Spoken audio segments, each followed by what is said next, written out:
that moment na gusto mong magreklamo sa sobrang pagod ng trabaho, but then you realize pinag-pray mo to. Kaya pag napapagod tayo, walang problema, pahinga lang, bukas ulit.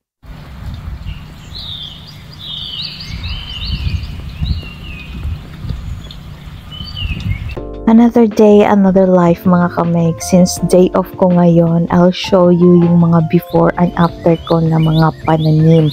Yes, some are from 2 years ago and some are from 2 months ago.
Kamegs, ayan, so isa ito sa nabili nating halaman, ang dwarf na lemon. So ito na mga kamegs at itatanim na natin. So for now, ita-transfer muna natin ito. Ayan, kasi magbubungkal tayo dito na side kasi dito natin ilalagay yung lemon. Ayan, so gusto ko kasi mga kamegs sa umaga pag nagising, ayan, halaman agad ang bubungan. So hindi kinaya ng maliit na pala, so dito tayo sa malaki mga kamegs. Ayan, so ibubungkal natin. Mahirap ito mga kamegs kasi clay.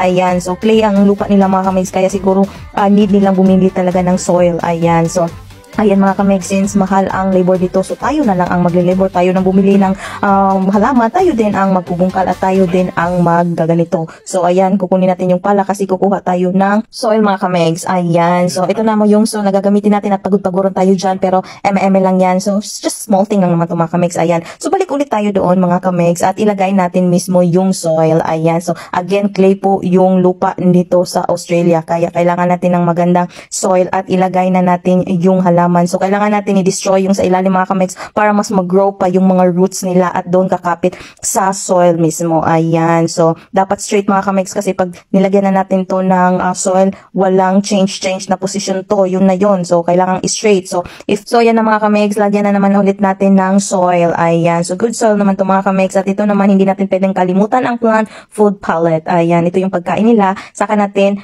mag-watering. Ganun. Watering the plant. So, hindi direkta doon sa puno mga kamegs or sa halaman. Doon lang sa gilid at saka i-plain na agad-agad. So, saka nyo ilagay naman yung mga bato-bato mga kamegs para naman belong siya sa area na to. So, ayun na mga kamegs. Parang hindi na tayo napagod, no? Parang chill lang talaga siya, oh. Parang be one of us talaga sa mga bato. At ito naman yung kinuha natin kanina na may bird mga kamegs. Ayan, so lagyan natin ng tubig mga kamegs para etchos lang. So, ito na mga kamegs. Ito na yung finished product. Sana mabuhay talaga siya. Salamat, okay, bye.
Isa sa mga rason mga kamegs kung bakit nagsusurvive yung mga summer plants namin during winter is because tinatakpan namin ito. So every night pag alam namin na sobrang lamig yung panahon at magkakaroon ng frost, ayan, we protected it with this cloth. So meron pa kaming plants, some pepper or capsicum dito mga kamegs na pilit naming iso-survive. Magwa-warm up na yung Australia this coming September, so I hope they will survive pa until this September. Ayan, so ito yung passion fruit, 2 years ago itong tinanim. Ito naman yung kalamansi ko mga kamegs. Ayan, yes, kalamansi yan. So yan, tinatakpan ko din yan pag pa-frost or magkakaroon ng sobrang lamig dito na panahon. At ito naman mga kamegs, yung sinabi ko kanina is yung capsicum. Sobrang lago nito during summer but parang they're dying na kasi nga hindi sila dapat nabubuhay during winter. Pero as much as we can na pwede na i-survive itong mga plants na to, will do it. Ganon. So, ito naman sa side na iyan mga kamegs, yung tinatakpan ko, yan naman yung beans at saka yung eggplant ko na again sa mga previous vlogs ko nakikita nyo kung gaano kalago yung mga eggplants. But then again, ganun talaga. May summer, may winter, may spring, kompleto dito yung season sa Australia. So, ayan. Pilipinas pa lang mga kamegs, mahilig na talaga akong mananim and I'm so happy even if we do have a small garden here in our backyard. That moment that I will see all my hard work or harvest time, it makes me so happy. At yun naman talaga ang importante dito sa mundo, yung what makes you feel happy and contented. And I'm so blessed that I have all that happiness right now and I'm so at peace living here in Australia.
Thank you so much.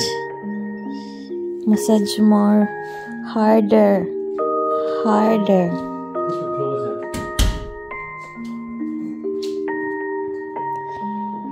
Harder. Good girl. More. Like that. Okay lang ba ang pressure, ma'am? Yes, okay lang. Yan. More. Good girl. Close your eyes, only got one night. Just put your trust in me. Give me everything. I need your love tonight. So baby, please don't fight it. Put your trust in me. I'll give you everything. So hold on to me.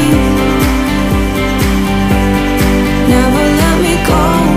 Right here in your arms is where I wanna be. So hold on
Slow down and be patient with life.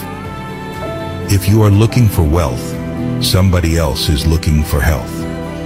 If you are looking for health, somebody else just died. Each time a new mansion springs from the earth, a new grave is dug below the earth. Each time you throw food into a dustbin, someone else is looking for remnant to eat. For each smile on the planet, there's a drop of tear in another place on the planet. For each celebration of childbirth, there are tears of burial. Each time you urinate or drink water, remember, someone is using pipe for the same purpose. So always be thankful. Think of the goodness you have rather than the vanities you long for.